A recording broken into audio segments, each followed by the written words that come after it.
Friends traumatized a burglar, but it was so funny we got away with it. In college, I was throwing an end of year party at my house and suddenly felt the need to throw up. Both of the bathrooms were taken, so as a last resort, I ran outside and into the bushes. When I was finally done and looked up, I see my neighbor's window open, which was weird because he was at the party and lived alone.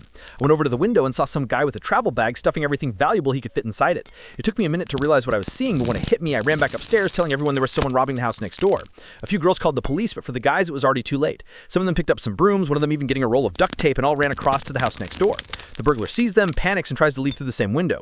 By then it was already too late because the mob of drunk guys tackled him to the ground and hit him with their brooms. He just laid there, absolutely terrified out of his mind. When the rest of the guys came outside, the duct tape guy saw what was going on and started to tie the guy's hands and feet together.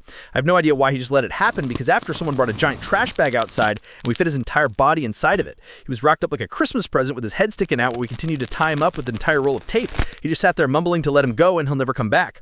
The police were still nowhere in sight, and one guy has the idea to go get more stuff to tie him up with. At this point, he already looked like a human caterpillar, but they left to the dollar store to get some rubber bands. 10 minutes later, they came back with no bands, but an entire rope. They weren't going to hurt him, so I went up to see if everyone else inside was all right and checked to see when the cops were coming. 5 minutes later, I come back out to see they had somehow tied him upside down to a lamppost, leaving him hanging there. Everybody was still drunk, and the police response time was already so unbelievably slow that by the time they finally got there, 15 minutes later, we had already brought our speakers outside and kept partying around the human caterpillar. I think someone even offered him some beer, but he couldn't drink it upside down. A few of our neighbors came outside to tell us to turn the noise down, but after seeing the guy and having us explain who he was, they laughed and were just thankful we caught a burglar. The cops came and were desperately trying to seem serious about the whole situation, but we could see them hiding their smiles. They'd been searching for this guy for a while and couldn't believe this was how they catch him. They weren't mad since we were all 18 and didn't hurt him, but the best part was they got him down and put him in their car and literally just drove off while keeping him in his caterpillar state.